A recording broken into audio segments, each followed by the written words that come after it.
सत साहिब जय बंदी छोड़ की। सतगुरु संत रामपाल जी महाराज की जय हो बंदी छोड़ की। सतगुरु संत रामपाल जी महाराज द्वारा बताया गया वह अमृत ज्ञान अवश्य सुने। मंगलमय प्रवचन सतगुरु संत रामपाल जी महाराज का विशेष सत्संग यानी विशेष संदेशा अवश्य सुने। सतगुरु संत रामपाल जी महाराज की जय हो बंदी छोड़ की। जय हो बंदी छोड़। सत साहिब सतगुरुदेव की जय। बंदी छोड़ कबीर साहिब जी की जय। बंदी छोड़ गरीबदास जी महाराज जी की जय। स्वामी राम देवानंद जी गुरु महाराज जी की जय हो।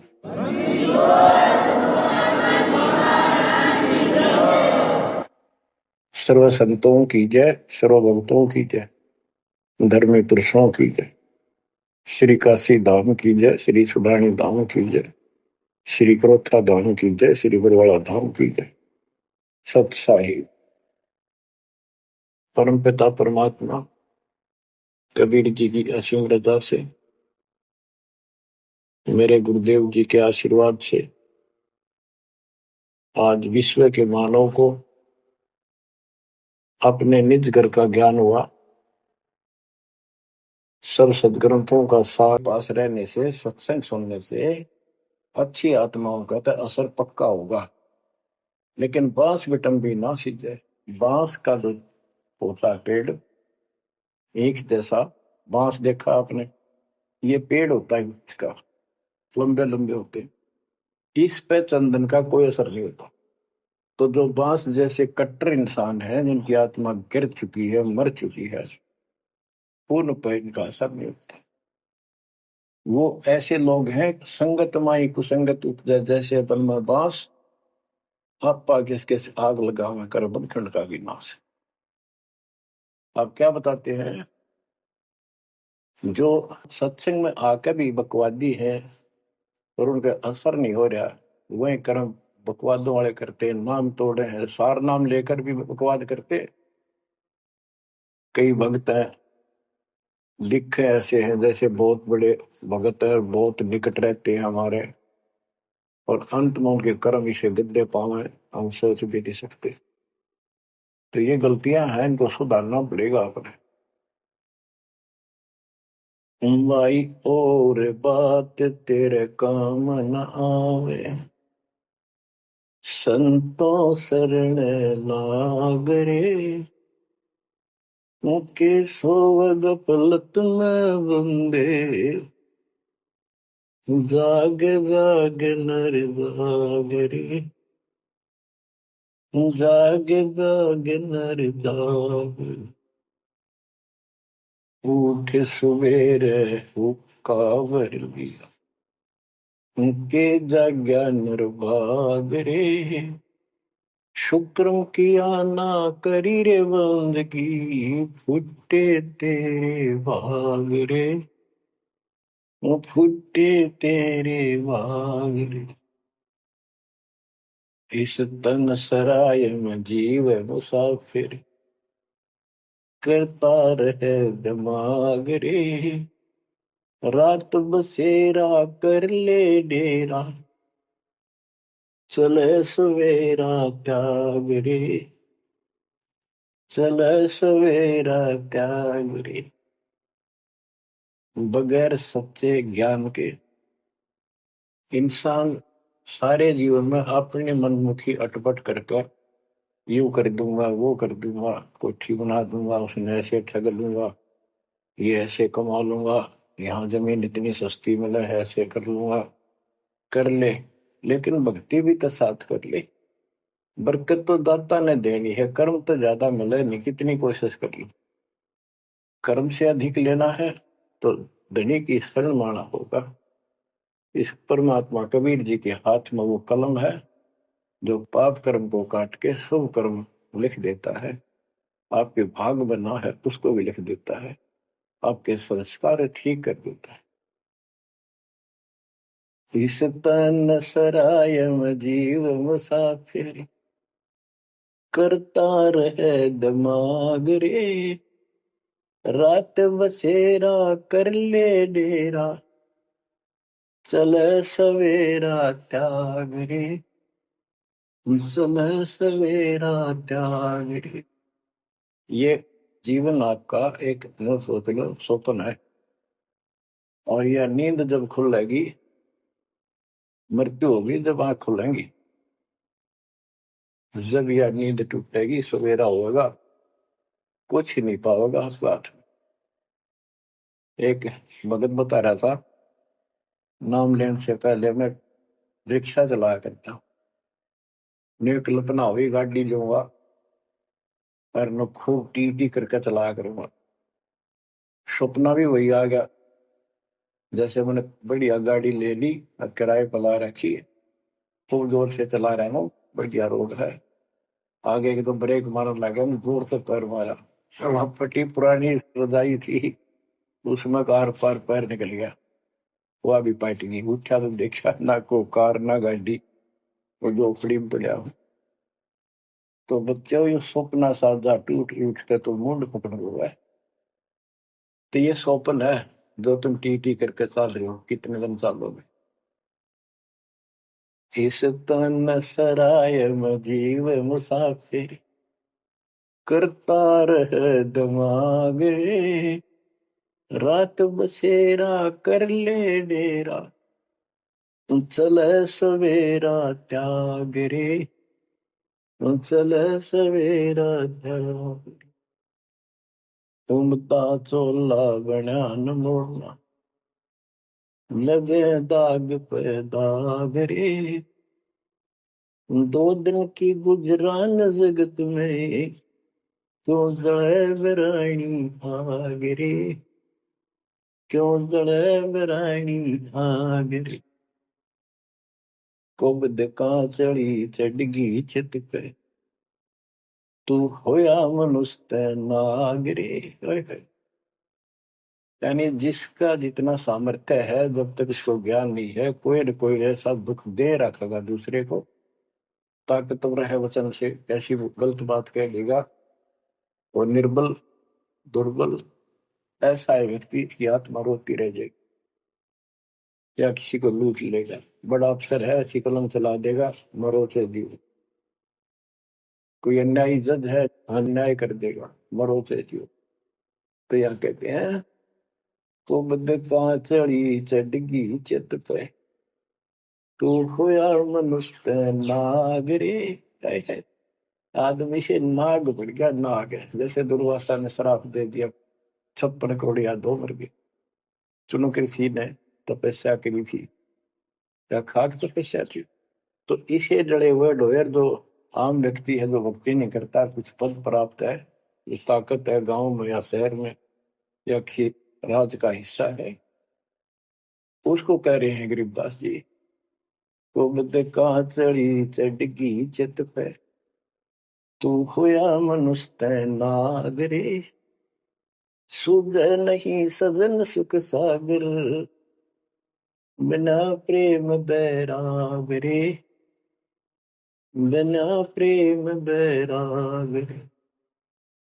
हर्षो मरै सो हंस कहावे, कामी क्रोधी काग रे, बहुरा न भरमै इस विष के वन में, चल बेगमपुर बाग रे, चल बेगमपुर बाग।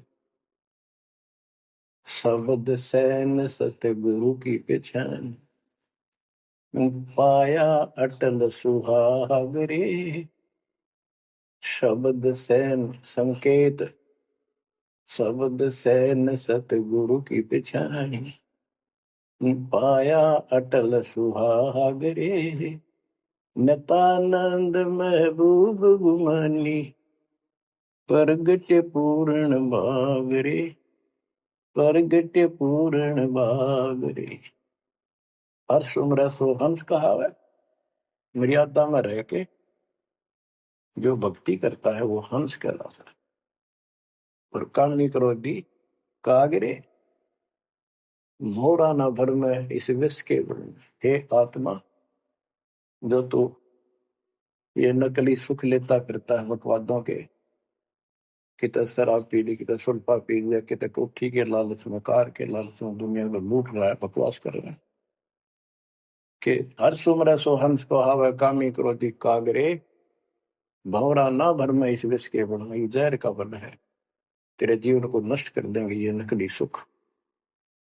फिर बताया कि शब्द सैन सतगुरु की पहचानी, अपने गुरुदेव का संकेत समझा सैन, इशारा। और इशारा समझना चाहिए भक्तों को, तो क्या हाल होगा, मरने के बाद दुर्गति हो जाएगी, 2 दिन का जीवन है, खा के ये इस माचे मैचे करो, ये है सैन। और हमने तो खोल के बता दी, समझदार को तो संकेत पर्याप्त होता है। शब्द सैन सतगुरु की पहचानी, पाया अटल सुहाग रे, ये है तो कबीर साहब का शब्द, फिर भी चलो जैसा भी है। न तो आनंद महबूब भगवानी प्रगटे पूर्ण भाग रे। अब सतगुरु से बात शुरू हुई थी, ये नित्यानंद जी भी कहते हैं कि मेरा महबूब सतगुरु गुमानी दास, मेरे कोई अच्छे भाग थे जो मुझे इनका मिलन हुआ। नित्यानंद महबूब गुमानी प्रगटे पूर्ण भाग रे। तो बच्चों, आप इन बातों पे ज्यादा ध्यान दिया करो जो सत्संग के अंदर बताई जाती है। जो सत्संग जो है ये एक टीचिंग है, टीचिंग। और बच्चे इस पढ़ाई को ध्यान से सुनते हैं, इस पर अमल करते हैं, इसका अनुसरण करते हैं जो टीचर बताता है, क्योंकि टीचर सिलेबस से बताता है और सिलेबस से बताया हुआ जो भी ज्ञान है उसको स्टूडेंट्स ठीक से याद करते हैं, उसका अभ्यास करते हैं, तो जब परीक्षा होती है वे सफल होते हैं। अब ये आपकी जो क्लास लग रही है ये उस कबीर भगवान की आप पर एक न्यारी रजा और है, अलग से हुई है। और समय अनुसार जहां भी आवश्यकता पड़ रही है परमात्मा समय पर अपने बच्चों को उसी तरह वो सुविधा दे रहा। सत्संग के दौरान बहुत एकाग्र चित्त से सुना करो, ये समझो कि गुरु जी सामने खड़े हैं, देख रहे हैं। जैसे क्लास के अंदर टीचर खड़ा होता है, पढ़ा रहा होता है, प्रोफेसर पढ़ा रहा होता है, तो बच्चे बहुत सावधानी से और शिष्टाचार से एक एक बात को ध्यान से सुनते हैं। फिर टीचिंग के बाद अपना सामान्य बातें भी करते हैं, नहाना धोना खाना पीना सारा कुछ करते हैं, खेत का काम भी करते हैं, माता पिता का हाथ भी बटाते हैं, करते हैं। लेकिन जो टीचिंग के दौरान उसने सुना है वो भूलना नहीं सकता, वो उनको अलग से कुछ देगा। और उसके सुनते सुनते सुनते वो एक दिन एमएससी, टेक, इंजीनियरिंग, डॉक्टरी, पता नहीं क्या क्या पढ़ाई पढ़कर विद्वान बन जाते हैं। इसी प्रकार आप इस ज्ञान को सुनते रहोगे, सुनना पड़ेगा। हजारों से ज्यादा सत्संग रखे हैं, उनको ऐसे ही सुना करो, 1 घंटा अवश्य लगाओ। दिन में 1 घंटा भी लगाओगे तो भी बहुत कुछ मिलता रहेगा, भूल नहीं पड़ेगी। काल का आपके ऊपर बहुत भयंकर दबाव है, बहुत प्रेशर है। इतना ज्ञान सुनते हो, जितना दास चाह रहा है आपके अंदर वो प्रेरणा अभी बनी नहीं है, पर बहुत कुछ बात लवा लगी है। निकट हो और सुनते रहो। और ये समय निकालना भी मालिक की कृपा है ना, तो कल पता नहीं इस समय को कहाँ बिरान माटी में दुर्गति के अंदर लवा दे, कोई और समस्या खड़ी कर देगा, सारी टेंशन वही दिमाग वहां घूमता रहेगा, या कोई बीमारी हो जाएगी उस पर टेंशन, हॉस्पिटल में पड़े रहेंगे। तो ये परमात्मा की असीम रजा आपके ऊपर है, एक कलम तोड़ कृपा है। और ये बातें कहने सुन की नहीं, ये कर पाड़न की है। ध्यान दो, इस गंदे लोक की स्थिति से आपको पूर्ण रूप से परिचित करा दिया गया है। यहाँ एक पल का भरोसा नहीं, तुम क्यों आंख बंद करके बैठे हो इस गंदे लोक में, इसी व्यवस्था में उलझे रहोगे क्या? ठीक है, अपने अपने निर्वाह के लिए करना पड़ेगा, करते रहो, पर भगवान की कसक दिल में अलग से रहनी चाहिए आपके। एवं नहीं सुना दिया तुमने, सुन लिया, थोड़े बहुत मंत्र कर लिए, सुबह दोपहर शाम की आरती कर ली, अच्छी बात है, लेकिन यह कसक पैदा नहीं हुई तो बात फिर अधूरी रह जाएगी। आप क्या बताते हैं? गरीब दरस परस नहीं अंतरा, रूमी वस्त्र बीच, पारस लोहा एक डग, पलटे नहीं अभीच। उदाहरण देते हैं कि जैसे कई भक्त ऊपर से इतने परम भगत दिखाई देते हैं और गुरु जी के कतीजा में बहुत निकट और अच्छी आस्था वाले हैं, लेकिन इससे बात बनेगा नहीं जब तक दिल से नहीं चाहोगे गुरुदेव को और मालिक को। एक उदाहरण दिया है कि दरस परस नहीं अंतरा, रूमी वस्त्र बीज। पारस एक पत्थर होता है, लोहे को टच करते ही सोना बना देता है, चाहे से छूते ही। और कहते हैं लोहे और पारस साथ साथ रखे हैं। यदि एक रूमी वस्त्र बाल जितना पतला कपड़ा, यदि इतना भी बीच में गैप रह गया पारस पत्थर और लोहे के, कितने दिन रखा रहो, उसमें कोई चेंज नहीं होगा, कोई परिवर्तन नहीं होगा। इसी प्रकार अपने गुरु और भगवान के प्रति जब तक आपकी आस्था कति दिल से नहीं जुड़ेगी, बिल्कुल दिल से, वो कसक आपको अपने आप महसूस होगी कि इस संसार में आपका कोई नहीं है।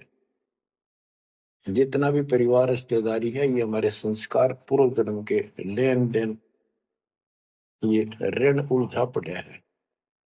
इस ऋण को भी अब दाता आसानी से सुलझाएगा, आपको पता भी नहीं लगने देगा, आपके संस्कार चेंज करेगा, आपके संस्कार बदल देगा, करेगा उसके तो दिल से जुड़ जाएगा, तन मन धन, मन कर्म वचन से मालिक पे समर्पित हो जाएगा।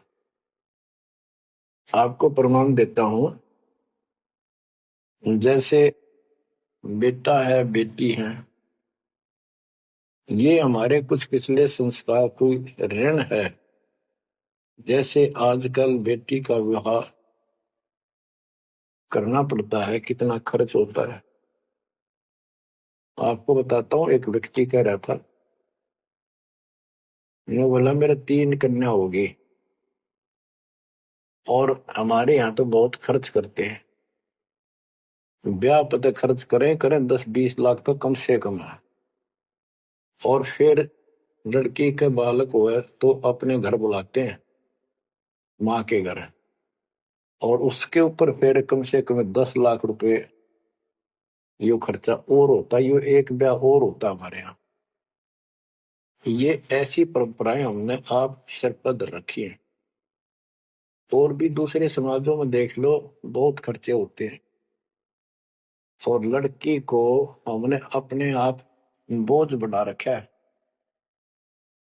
बच्चों, अब परमात्मा ने कैसी कृपा की है, दास ने मालिक का आदेश और गुण अवगुण सारे क्लियर कर दिए कि अभी ऐसा करने से ऐसा हानि, ये करने से ऐसे लाभ। अब जैसे उदाहरण दिया आपको बच्चों का विवाह करने के लिए, श्री देवी पुराण के अंदर लिखा है कि देवी ने अपने तीनों पुत्रों की शादी ऐसे सिंपल वे से की, वचन से। 3 पुत्री उत्पन्न की 3 वो पुत्र पहले हो रहे थे, वो वचन से पैदा की, वो अपने संसारिक क्रिया से पैदा किए थे। और तीनों को बुला बुला के कह दिया, ले बेटा यह तेरी पत्नी, ये तो उसका पति, जाओ अपना घर बसाओ। ना कोई बराती था, ना कोई बाती था, ना कोई कढ़ाई चढ़ाई, ना बाजे बजाए। ये बाद की बकवाद शुरू कर दी, संस्कार ऐसे जोड़ दिए जाते हैं। तो अब हम इसी तरह कर रहे हैं, और पता नहीं कई हजार बेटियों का विवाह ऐसे सिंपल वे से कर दिया। ये संस्कार बदल गए, ये लेन देन कर्ज मालिक ने कलम से काट दिया। और आप बच्चों ने भी इस बात को एहसास कर लिया कि सचमुच ये व्यर्थ की बकवाद है। एक पवित्र नाते को, बेटी को गऊ के साथ धन है बेटी, माँ बाप के रहेगी वहां कमावे, आगे जाएगी वहां उसको ऐसे सारे ताने का रखा कुछ दिन तो, और कभी ना नहीं करती। तो ऐसी पवित्र आत्मा को अपने लेन देन कर्ज के कारण हमने दुश्मन बना रखी थी, पेट में मारने लगे गर्भ के अंदर। अब बेटी बोझ नहीं, परमात्मा की कृपा से तो ये संस्कार बदल गए। ये कलम से काट दिए दाता ने, वो लेन देन खत्म कर दिया आपने। अब हम भक्ति करेंगे। अब भी जो लोग भक्ति नहीं करेंगे, इन बकवादा में रहेंगे, मालिक ने इतने हल्के कर दिए, तो उनको भगवान कैसे पसंद करेगा। तो बच्चों, अब इस समय को संभालो और इस परमात्मा की समर्थता से परिचित हो जाओ। इस गंदे लोक ने अच्छी तरह समझ लो, यहां तुम नहीं रह पाओगे। और एक अंदर कसक बनाए रखो नारी कि ठीक है, जब तक यहाँ है वो परिवार में रल मिलकर रहो, और सब ना अपने मालिक की बातों में ओ जाकर रखो, और गप्पे कम मारो। और गप्पे मारने की बकवाद पे मतलब की है, अपना जब टाइम लगा मालिक की चर्चा शुरू करते, कोई कथा देख ले, कोई वैसे भाई बहन की चर्चा करो, देखो उनका इतना दुख था, मालिक की दया से इतना सुख होगा। इससे ये मन का लगाम डली रहेगी। यदि तुम सत्संग सुनने के बाद फिर बाद में वही अपने गृहस्थी उधर की बेत की सतगुरु संत रामपाल जी महाराज का वह तत्व ज्ञान जो सतगुरु संत रामपाल जी महाराज अपने भक्तों को वह विशेष संदेश सुनाते हैं, उसमें पूर्णता सत्य है। और सत्य यानी शास्त्र अनुसार भक्ति है, पूर्ण गुरु की भक्ति, पूर्ण गुरु के प्रवचन है, पूर्ण परमात्मा का ज्ञान है। तो हम सब जीव आत्माओं को ये ज्ञान अवश्य सुनना चाहिए, जो सतगुरु संत रामपाल जी महाराज अपने विशेष संदेश में हर दिन अपने प्रवचनों को सुनाते हैं और जीव का कल्याण करते हैं। तो हम सब प्रत्येक जीव का परम कर्तव्य बनता है कि हमें अपने गुरु सतगुरु जी महाराज का ज्ञान प्रत्येक दिन सुनना चाहिए। वह ज्ञान जो हमारे हृदय को झंझोल कर रख देता है, उनके प्रवचनों में वो अमृत ज्ञान है, वो अमृत भरी वाणी हमारे जीव का कल्याण करती है और आकर्षित करती है। तो ऐसे ही तत्व ज्ञान को सुनने के लिए हमारे चैनल पर को जरूर सुनें और हमारे चैनल को सब्सक्राइब करें। सत साहिब जय, बंदी छोड़ की जय, सतगुरु संत रामपाल जी महाराज की जय हो, बंदी छोड़ की जय।